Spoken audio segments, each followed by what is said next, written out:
Bueno, muy buenas noches. Bienvenidos aquí a este espacio de Instagram Live que estamos haciendo para hablar sobre el tema de ciudades y de innovación. Y sobre todo precisamente para ver cuál es la relación entre innovación y ciudades y qué rol juegan las ciudades en la innovación. Arrancamos en el primer episodio de este Instagram Live con Andrés Gutiérrez, que fue fundador de Tapsi y de Te Paga. Y esta noche voy a tener un invitado muy especial, Elkin Velázquez, que es un colombiano que trabaja los temas urbanos hace muchísimos años, que conoce muy bien las ciudades colombianas, no solamente porque es colombiano, sino porque las ha estudiado de mucho tiempo atrás, pero además Elkin es el director regional para América Latina y el Caribe de ONU Habitat, que es la agencia del Sistema de Naciones Unidas que se encarga de los temas de ciudades y territorios. Así que hoy vamos a contar con la compañía y a tener una conversación con, con Elkin esta noche. Está en vivo y lo voy a ir presentando, comentando la conversación que vamos a tener la noche de hoy. Como les comentaba, él quien es el director regional para América Latina y el Caribe de ONU Habitat y trabaja allá en la agencia de ONU Habitat hace, no sé, ahorita Eric me corregirá, pero por lo menos 15, 16, 17 años. Tuvo un paso por Nairobi, donde queda la sede de la oficina de ONU Habitat a nivel global, y hoy es el director de la agencia regional. Así que Elkin, bienvenido aquí a este espacio. Buenas noches en Río, que es la sede de ONU Habitat. Querido, Es un par de horas más tarde.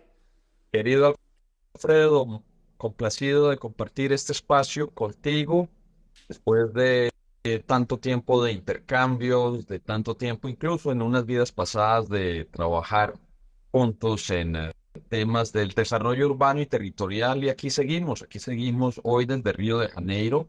En efecto, como tú lo planteas, ahora desde la representación regional de ONU Habitat para América Latina y el Caribe. Y ya son, sí, varios años desde que salimos de Bogotá y entramos a trabajar en Naciones Unidas, en ONU ¿Desde Habitat. qué año está en Estamos, Nairobi? ¿A qué año se fue a Nairobi usted? uy, eso ya fue hace un rato, eso fue por allá en 2009, 2008, 2009, No es- trabajando Ah, en 15 años. DSC. No es para revelar, Eso fue no es para revelar edad ni nada de eso, sino para poner en para contexto. nada, no. Al contrario, yo lo que diría es que trabajar en las ciudades rejuvenece, trabaja, porque uno siempre está tratando de crear soluciones, uno siempre está tratando de entender qué es lo nuevo, dónde están las innovaciones en las soluciones, escuchando muchas lideresas y a muchos líderes que afortunadamente hay en nuestras ciudades. Quiero hoy comentar que en nuestras ciudades latinoamericanas están pasando muchísimas cosas. Pero bueno, mientras usted termina el saludo, le cuento que aquí ya son las 9 de la noche en Río de Janeiro. Entonces ya no estamos en la oficina, sino que nos vinimos a la casa, y además con muchísimo entusiasmo para participar en este espacio tan importante y tan agradable. Pues vamos adelante. Muchas gracias, Elkin. ¿Por qué no arrancamos un poquito como contando, pues para los que no conocen qué es ONU Habitat, cuál es el rol de ONU Habitat en el sistema de Naciones Unidas, y aterrizando un poco a los temas de la ciudad, y para quienes no conocen un poco entender este gran acuerdo que se realizó hablando de la nueva agenda urbana?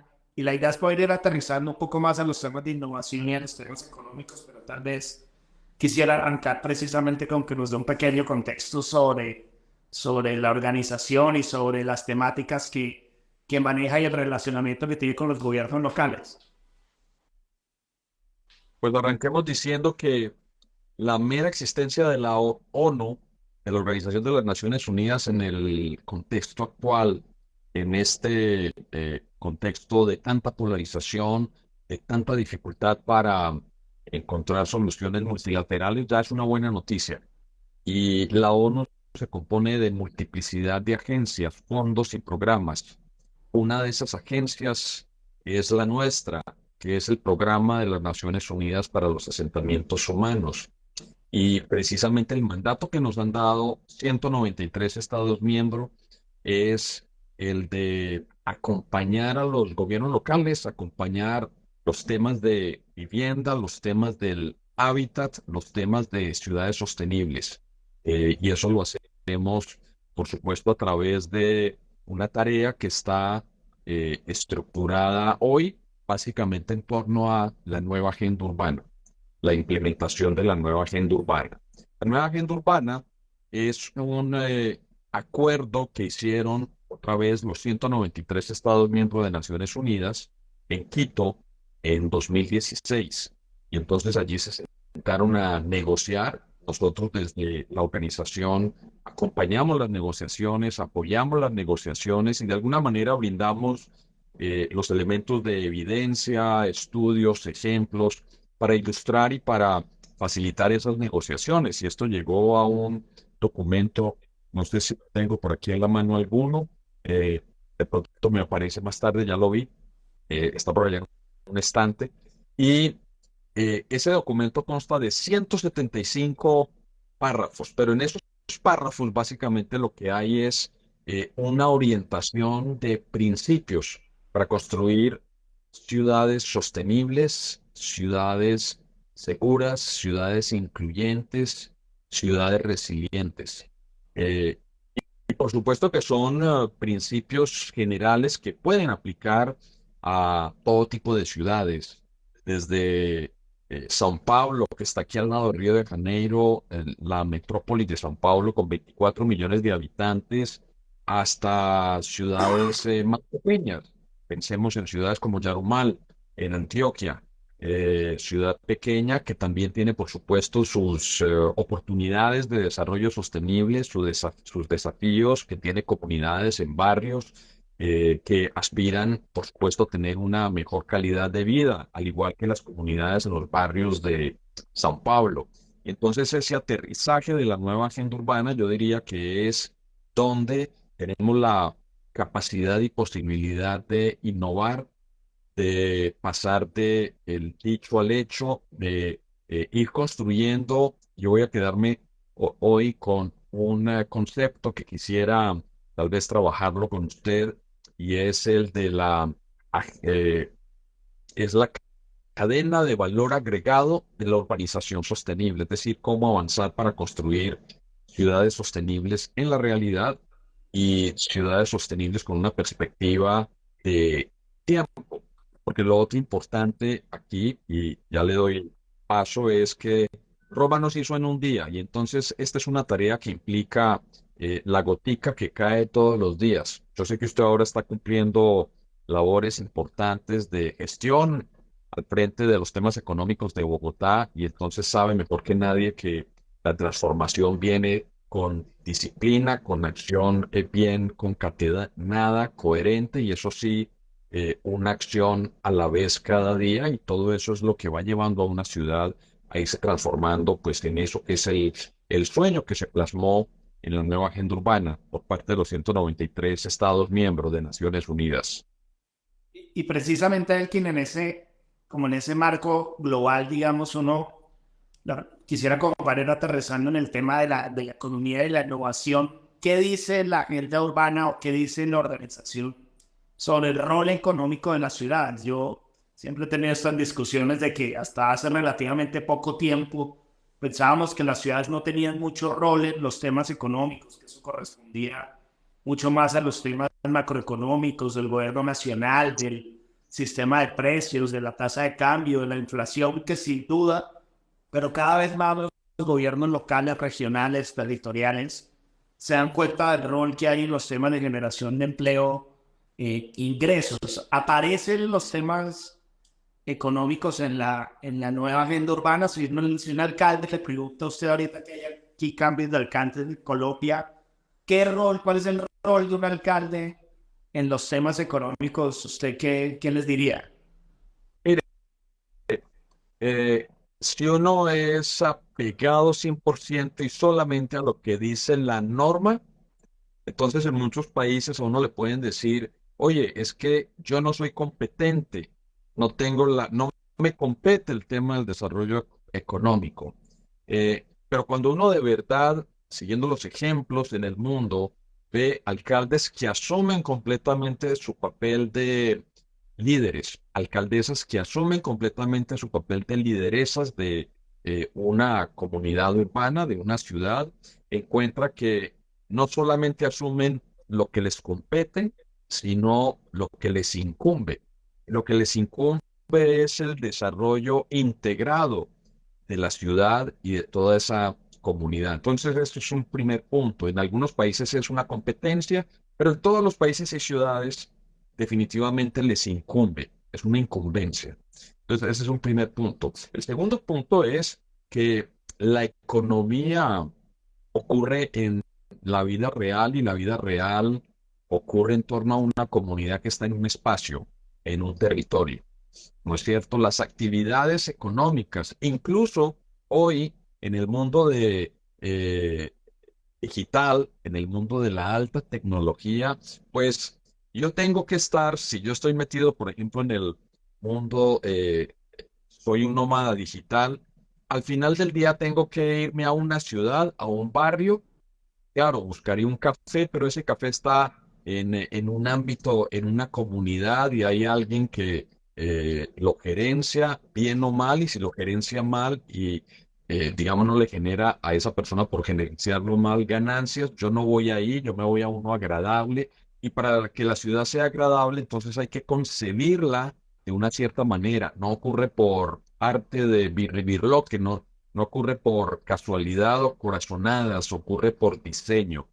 Y entonces ese diseño está relacionado con decisiones eh, organizadas, no voy a decir racionales, decisiones organizadas, estructuradas, que por supuesto están conectadas con inversiones en esa ciudad. Entonces una ciudad se vuelve atractiva para, sigo con el ejemplo del nómada digital, tal vez estoy pensando en algo que quería ser en una vida futura.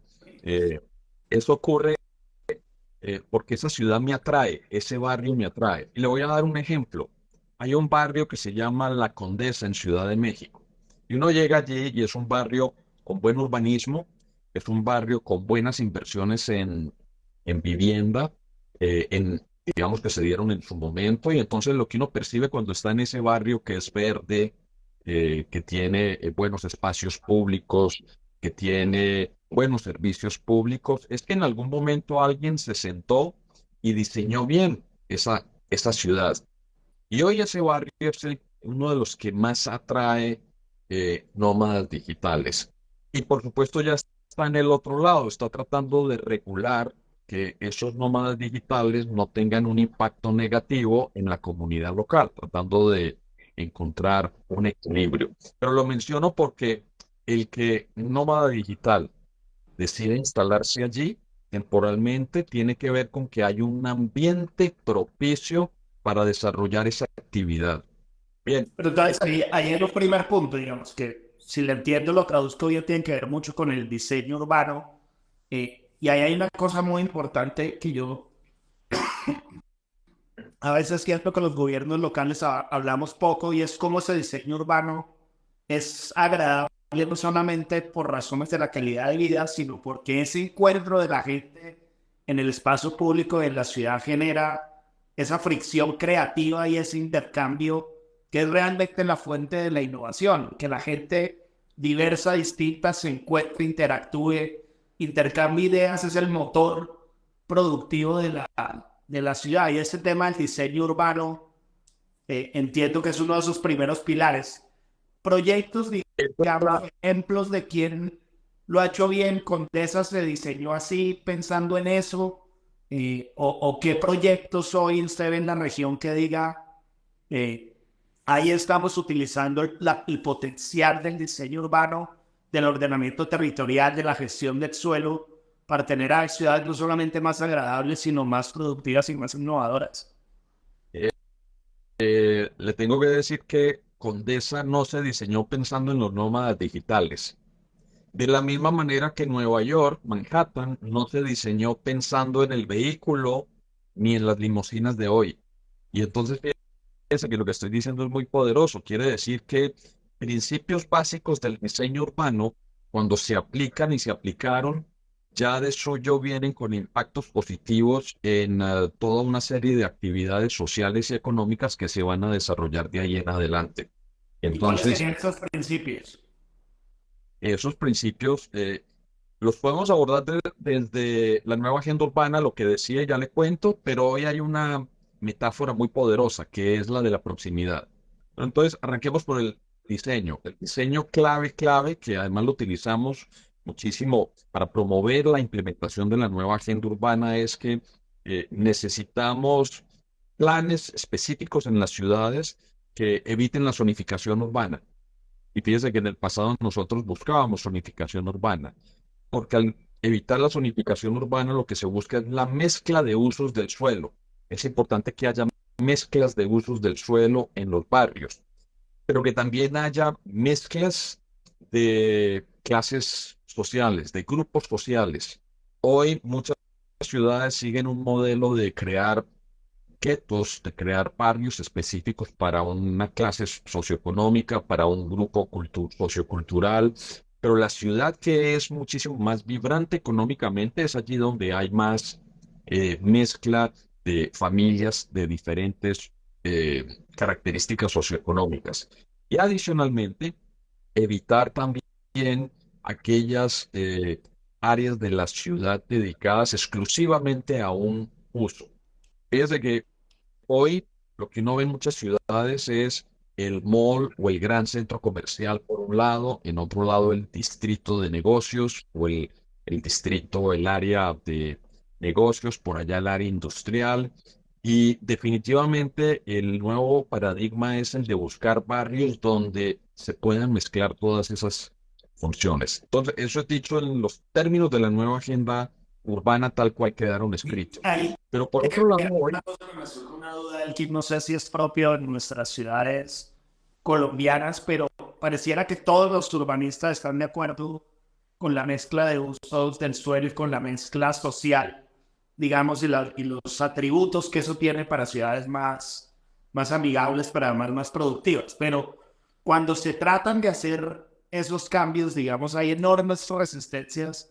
En primer lugar, en los residentes. Yo no sé si han visto, por ejemplo, en los barrios residenciales en Bogotá, que cuando llegan las propuestas de ordenamiento territorial con relación a mezcla de usos, es enseguida una resistencia. Eso es por común de la inercia. región, es propio aquí de Bogotá y de No, las eso ciudades es, colombianas. es común en la región, la verdad. De la misma manera que cuando uno dice hay que peatonalizar esta calle, todo el mundo se opone, pero varios días después de que se peatonalizó y que generó todo el impacto de atraer a los transeúntes, a los peatones, que además vienen con más tranquilidad para comprar, ¿no es cierto?, para entrar a los almacenes comerciales, cambia completamente la dinámica. Ese es un clásico.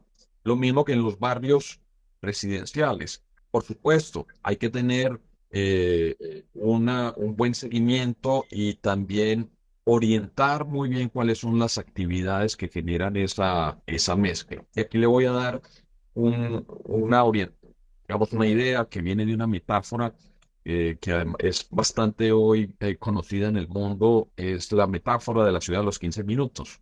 Más allá de la metáfora, la idea clave es la proximidad. Y entonces hoy lo que estamos viendo es que alcaldes y alcaldesas lo que están buscando es que una familia tenga en proximidad funciones básicas de la ciudad, funciones esenciales, acceso al trabajo, ojalá en proximidad, acceso a salud de calidad, acceso a educación de calidad, acceso a esparcimiento de calidad, espacios públicos, espacios verdes, infraestructuras para actividades, por ejemplo, deportivas, y acceso también a aprovisionamiento, como mínimo acceso a la seguridad alimentaria. Entonces, expresado a través de esa metáfora, suena mucho más comunicable y la verdad es que hemos constatado que todo el mundo lo entiende. ¿Qué es lo que hay detrás que permite que se pueda construir esa ciudad? Todo lo que comentaba hace un rato, ese tipo de diseño. Y ese tipo de diseño y ese tipo de distribución en el territorio de las infraestructuras ya es un tema de concepción estratégica de la ciudad que viene también con la perspectiva, si se quiere, de la economía pública, es decir, de las decisiones en la inversión pública. Un motor muy importante del desarrollo económico de la ciudad es el uso que se le da al presupuesto urbano, el presupuesto de la ciudad, es decir, las decisiones que se toman a nivel del liderazgo de las ciudades, ojalá en consulta con los actores clave de la ciudad, con las comunidades. Pero para un poco cerrar ese punto, las ciudades, economía urbana. La economía urbana es la ciudad y están completamente integradas el diseño, el urbanismo y el impacto en el desarrollo económico de la ciudad. Y vienen varios ejemplos en la región. Entonces, ahí tenemos ya dos puntos, diseño y proximidad, digamos. Y en el diseño los principios como la mezcla de uso, la mezcla social. Pero esa combinación me queda claro y creo que ese uso de la herramienta en la proximidad para explicar lo que significa es muy potente en términos de calidad de vida. La gente se imagina fácilmente tener todo a una distancia de 15 minutos y lo que eso significa en la calidad de vida. Pero no me queda tan claro en términos económicos por qué esa mezcla de usos, por qué esa mezcla social y por qué esa proximidad también sería potente en materia económica, digamos. Si la economía también por definición es aglomeración, es concentración de la actividad económica en pocos espacios, eh, a los economistas, ¿qué decirles de esa apuesta de principios y de proximidad? Usted ha planteado todos de los elementos clave. Usted ha planteado uno que cuando hay mezcla en proximidad de personas con diferentes pensamientos, personas de diferentes clases sociales, personas con diferentes comunidades, con diferentes experiencias, lo que hay allí es una potencialización de la capacidad creativa. La creatividad, la creación viene del contraste, del intercambio, de la conversación permanente. Entonces, si hay más espacios para ese intercambio, bares, espacios públicos, restaurantes, buenos almacenes en la calle, en fin, va a haber muchísima más posibilidad de que ocurran estos intercambios. ¿Se acuerda de las teorías? Yo intuyo que algunos de los que van a seguir a Alfredo Bateman es gente que viene de la academia. ¿Se acuerda de las teorías de desarrollo territorial local de los italianos que trajimos a América Latina y donde se mencionaba que parte de lo que explicaba el éxito de los sistemas productivos locales en Italia era precisamente esas costumbres de las sociedades hiperlocales de intercambiar no solamente de manera permanente y formal en sus trabajos, sino sobre todo intercambiar de manera informal en los almuerzos, en las fiestas, en los espacios que ofrece la ciudad para intercambiar. Entonces, ahí hay un primer punto clave. El segundo punto es un asunto de eficiencia, eficiencia en el uso del espacio, porque usted, que es un experto regional en economía urbana, por supuesto que pone el punto de entrada que es las economías de aglomeración, ¿no es cierto? Y entonces se acuerda, y usted mismo lo dirá mejor que yo, que hay unos rendimientos asociados, rendimientos económicos asociados a la aglomeración. Pero también usted mismo nos ha enseñado que hay deseconomías de escala, es decir, que la aglomeración llega hasta un punto, ¿no es cierto? Y entonces para diferentes actividades económicas, para diferentes sectores, hay puntos de equilibrio. Hoy, con adicionalmente la mezcla que es muy interesante y que yo creo que es un mundo para explorar del espacio físico con el espacio virtual. Entonces las economías de escala combinan ambas perspectivas. Y yo lo que diría, voy a dejarlo ahí como hipótesis para futuras conversaciones más profundas, es que el espacio virtual ayuda a manejar bien las deseconomías de escala que se generan con las aglomeraciones. o ayuda a compensar, segundo punto, las, digámoslo así, pérdidas de economías de escala por una mayor dispersión en el territorio de algunos servicios. Pero ahí también usted está asumiendo un modelo, dígame si no, y es un modelo clásico, tradicional. Resulta que hoy los consumidores puede que tengan otra racionalidad.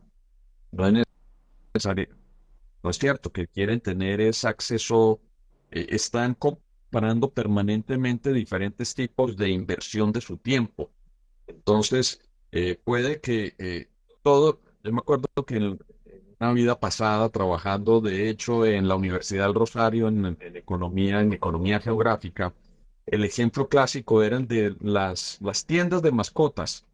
Y entonces, si uno quería tener algo para su mascota, que hoy uno trabaja con los animalistas, uno tenía que irse, si mal no recuerdo, en Bogotá, por allá por los lados de la Caracas, como Caracas con 50, porque todos los mascoteros estaban ahí, todas las tiendas de mascotas. Pero hoy lo que a uno le sirve es tener la tienda de mascotas al lado de la casa, porque entonces lo que uno hace es varias actividades al tiempo. Hoy compro la comida del gato y al mismo tiempo pago el servicio público al lado y después lo que hago es tal vez ir a apostar en mi hipódromo, si todavía hubiera hipódromo en Bogotá, y después voy a la peluquería y además voy por el pastel que dejé encargado para llevar a la casa el día del cumpleaños.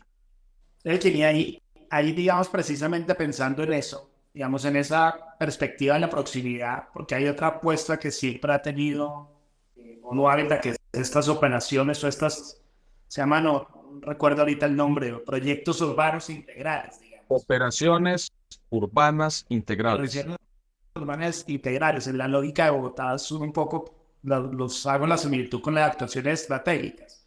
Pero por definición son grandes porciones de terreno que se terminan planeando, digamos, de, de una manera muy, como lo dice la palabra, de manera integral. ¿Cómo compile es primero esos grandes equipamientos? Porque no todo va a poder estar en proximidad, digamos. El aeropuerto va a ser uno solo y por definición Claro. implica y buena parte de las actividades económicas van a seguir pues concentradas. Habrá unas más de conveniencia y del diario que podremos hacer un esfuerzo porque estén más en la proximidad, lo que usted decía, los líderes. Digamos, no tiene ningún sentido que eso no esté en la proximidad, pero ¿cómo se manejan esas dos escalas? La de la proximidad, pero a la vez la ciudad está pensando grandes operaciones urbanas integrales. ¿Eso es contradictorio No, o tiene compatibilidad? no, no es. eh, en los temas del desarrollo urbano no hay camisas de fuerza, ni hay, digamos, conceptos que tienen solamente una salida. Operaciones urbanas integrales, podemos estar hablando de un macro desarrollo en el norte de Bogotá, con, digamos, pensando en 100.000 habitantes, con la vivienda que se requiere, los servicios públicos que se requiere, el acceso que se requiere, y todos los otros elementos que facilitarían una relativa proximidad pues a todos esos servicios. Pero también estamos hablando, o también nos referimos a la necesidad de trabajar con una comunidad en un asentamiento informal, porque si usted lo piensa bien, nosotros hablamos mucho del mejoramiento integral de barrios, pero el mejoramiento integral de barrios parte precisamente de lo más básico, el acceso de una comunidad muy vulnerable en situación de precariedad a esos bienes esenciales que ofrece la ciudad, la vivienda, arrancando por ahí, que puede ser nueva o mejorada, ojalá trabajo, y entonces recuerde que en esos procesos de mejoramiento integral de barrio uno involucra muchísimo temas relacionados con economía popular. Usted está liderando cosas fantásticas en Bogotá en ese sentido. Acceso a los servicios básicos mínimos. Diríamos en términos del DNP, necesidades básicas no satisfechas, pero también acceso hoy, lo ponemos como clave, infraestructura para el cuidado. Y sé que Bogotá es hoy el líder, la lideresa en estos temas en la región. Y por supuesto, acceso a la seguridad alimentaria. Entonces, ese concepto de proximidad es el que aparece allí y vale para la gran inversión en desarrollo urbano, digamos, una extensión, expansión urbana planificada, o para el mejoramiento integral de barrios, o para la renovación y revitalización de un barrio tradicional de una ciudad. El concepto aplica, la idea de proximidad aplica, pero la solución es distinta. Eso es lo bonito de todo esto. Entonces, cada barrio, por ejemplo, estaba hace un par de semanas, no, estamos hablando ahora mucho de Argentina, ¿no es cierto? Está de moda hablar de Argentina por estos días políticamente bien. Hace poquito estábamos en Argentina, en Buenos Aires, y un barrio que hace 10 años era un barrio donde no era necesariamente pues tan común ir para los turistas. Hoy se volvió un sitio atractivo para los turistas, pero es un sitio donde también se mejoró la calidad de vida de los habitantes locales. Chacarita. Eh, y ese barrio Chacarita hoy se volvió un barrio muy interesante, que era un barrio normal, un barrio que no necesariamente era tan atractivo. ¿Qué ocurrió en Chacarita? Tuvieron operaciones urbanas integrales, donde empezaron a identificar qué es lo que falta aquí y qué es lo que tiene sentido acá. Entonces, no estamos hablando de un prêt-à-porter o de una solución tiene que ser la misma para todas y para todos, sino que se va adaptando. Y ahí es donde viene precisamente, yo creo, la calidad de la democracia y de la conversación democrática, local, barrio a barrio. Llegar con estos planteamientos, construirlos, codiseñarlos con las comunidades, con el sector privado. Si usted me pregunta, hay un tema definitivo que es el más complicado. El, la oferta de empleos casi siempre en nuestras ciudades latinoamericanas está concentrada. Y esa es la más difícil de desconcentrar y de llevar al resto de los barrios. Buena parte de En los nuestras espacios ciudades, en todas de las la ciudades del ciudad. mundo. Exactamente, y para mí ese es uno de los temas clave, cómo lograr de verdad una descentralización en la oferta de empleo, que es una descentralización física, y para hacer que el trabajo pueda, digamos, estar en la medida de lo posible en los barrios. Eso sería una revolución impresionante porque eso tendría un impacto, tal vez el mayor, en todo lo que tiene que ver con la movilidad. Y ya sabe que uno de los temas complejos en nuestras ciudades es el de la movilidad. Entonces, hay también una serie de soluciones que vienen con esa perspectiva. Yo quería hablarle de otro tema. eh, y es como esa mirada de economía urbana y de desarrollo económico territorial conectada a grandes inversiones en América Latina y el Caribe, porque sabe que hay unos temas hoy de moda importantes, no solamente de moda, importantes, y son oportunidades para la región. Hablamos mucho del nearshoring, hablamos mucho del powershoring. Esta es otra dimensión interesante. Se viene hablando sobre todo con la pandemia, la crisis de los contenedores, digamos, toda la cosa geopolítica de esa relocalización de empresas, sobre todo empresas de Estados Unidos que están pensando relocalizar operaciones que tienen no muy lejos en Asia y ahí América Latina puede jugar un buen papel. También, digamos, mientras nos quedan seguramente unos 4 o 5 minuticos, quien se anime a hacer alguna pregunta, aquí yo las voy leyendo si se animan. Pero entonces con ese último punto, digamos, con esa potencialidad que en teoría tienen las ciudades latinoamericanas de aprovechar esas oportunidades globales, digamos, ¿qué mensajes como de urgencia le diría usted a un alcalde que hoy es electo y que arranca el 1 de enero y tiene que apuntar bien al principio? Estos proyectos estratégicos toma tiempo. ¿Qué mensaje le diría usted a los alcaldes y a la gente que está cercana a los alcaldes? ¿Qué consejo le daría para estos temas de la economía urbana y la innovación? Yo le diría primero, alcalde, alcaldesa, tenga en cuenta la nueva agenda urbana, tenga en cuenta la localización de las agendas globales ODS. Esa es una ventana de entrada para buenas experiencias, buenas prácticas, buenos ejemplos. Punto uno. Punto dos, la palabra clave de operación urbana integral es integral.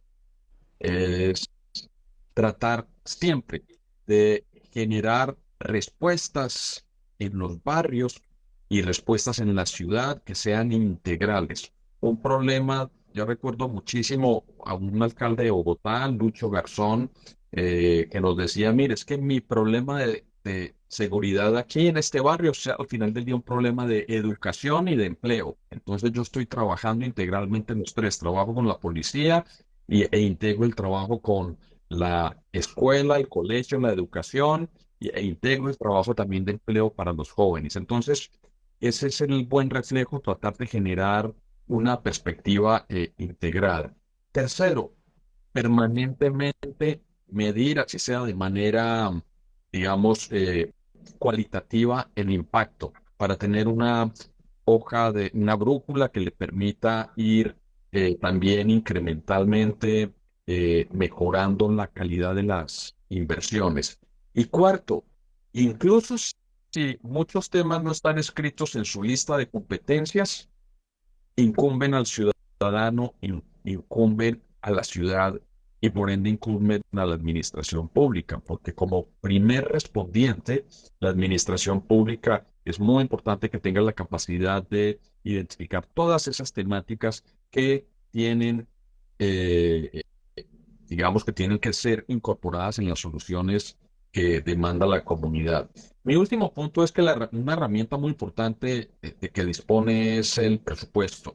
Puede ser poquito, pero ese presupuesto bien utilizado, incluso dándole prioridad a los temas que fueron los que resultaron elegidos, los que fueron beneficiados o mejor que resultaron, digamos, del voto público.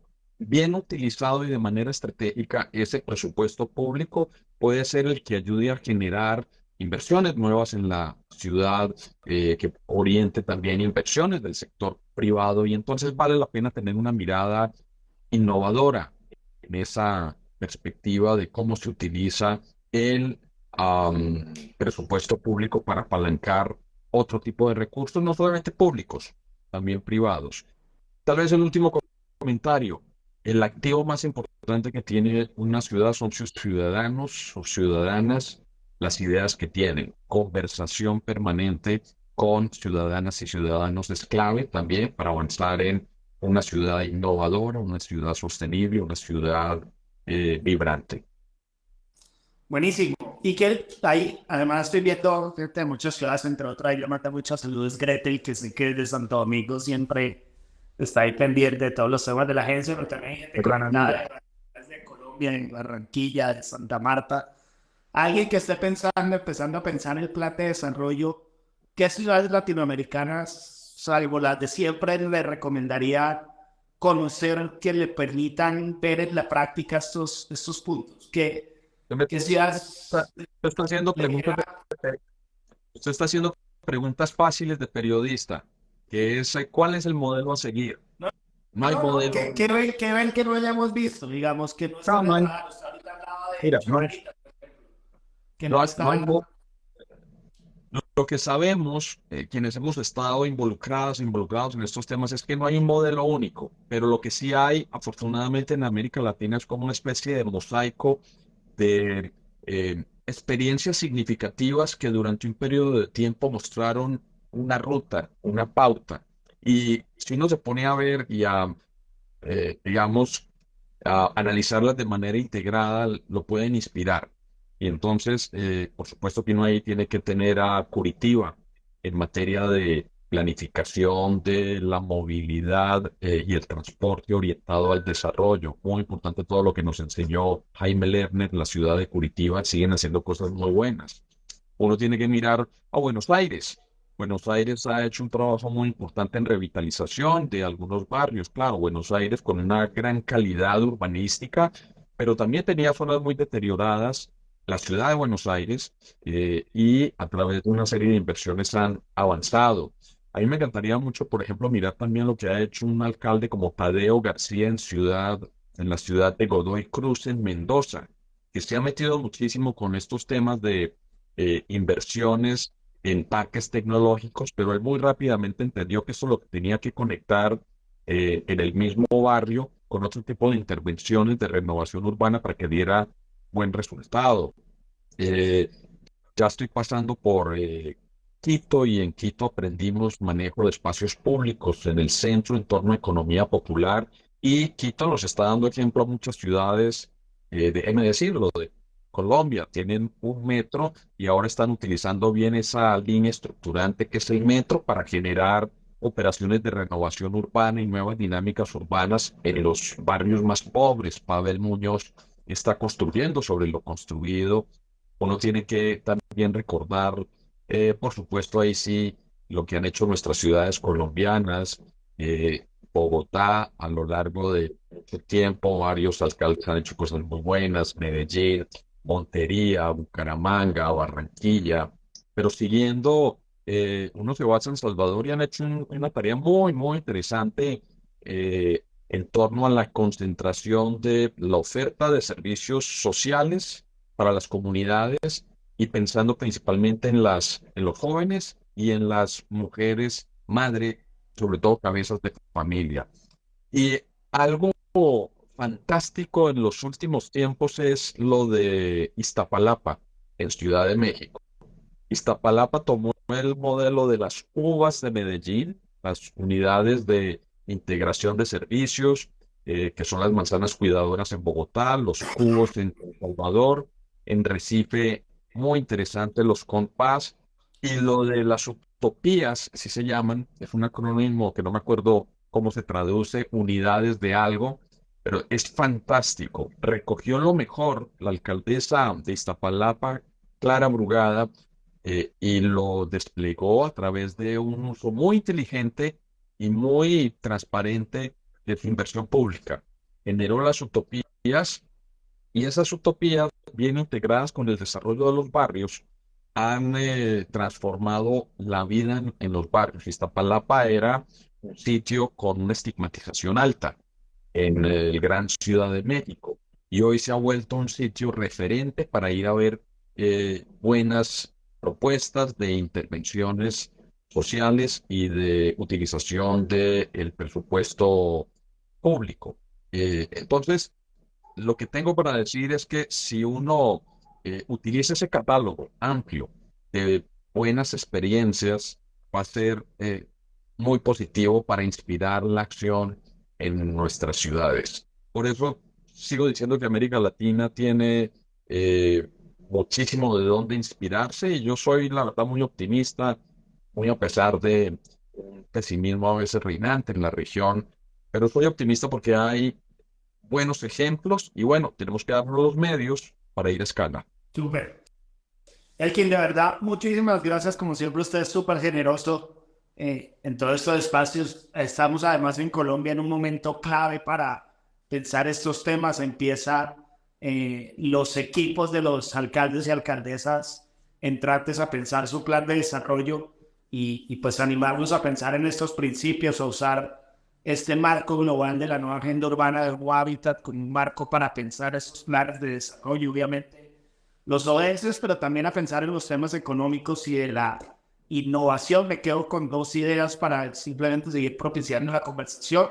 La primera, la importancia de esa mezcla de usos, de esa mezcla social para generar más interacción, para generar más intercambio de ideas, porque ese es finalmente el motor de la innovación económica. La innovación económica surge del encuentro de las ideas distintas, pero también me quedo con la importancia de la proximidad y del, yo siento a veces alguien que lo que le falta a la proximidad es entender cómo dialoga de manera más efectiva con esos temas de empleo y de las economías de aglomeración en la ciudad, digamos, cómo se integra de mejor manera ese discurso, porque también necesitamos que la gente se encuentre no solamente con su entorno del barrio, sino con el resto de la ciudad. Hay unas actividades en el ámbito de lo metropolitano que generan otros encuentros y que hacen que gente distinta también se siga encontrando no solamente en su ámbito barrial. eh, y yo creo que ahí tenemos muchas más cosas para conversar. Entonces, nada, de verdad, muchísimas gracias, muy generoso. Creo que vamos Eh, a tener que repetirlo porque quedaron muchas ventanas abiertas. Esa es la idea, esa es la idea, que nos estimula ahí a seguir conversando, a quienes nos acompañaron. Muchas gracias, va a quedar ahí en el post tanto de Elkin, que invito a seguir a Elkin en sus redes sociales, no solamente aquí en Instagram, sino en su Twitter. Es una fuente siempre de conocimiento sobre los temas urbanos. Quien quiera saber de los temas urbanos a nivel mundial, sobre todo en América Latina y el Caribe, invito a seguir a Elkin y a todo lo que hace la agencia de Homo Habitat en la región. Y vamos a tener también esta conversación, la vamos a poner en formato de podcast y en los próximos días la estaremos subiendo también para que nos ayuden a divulgarlo. Así que mil gracias, Elkin. Ahora sí lo dejo de fuera. Alfredo, muy generoso y muy grato poder compartir. Seguimos. Un abrazo. Buenas noches.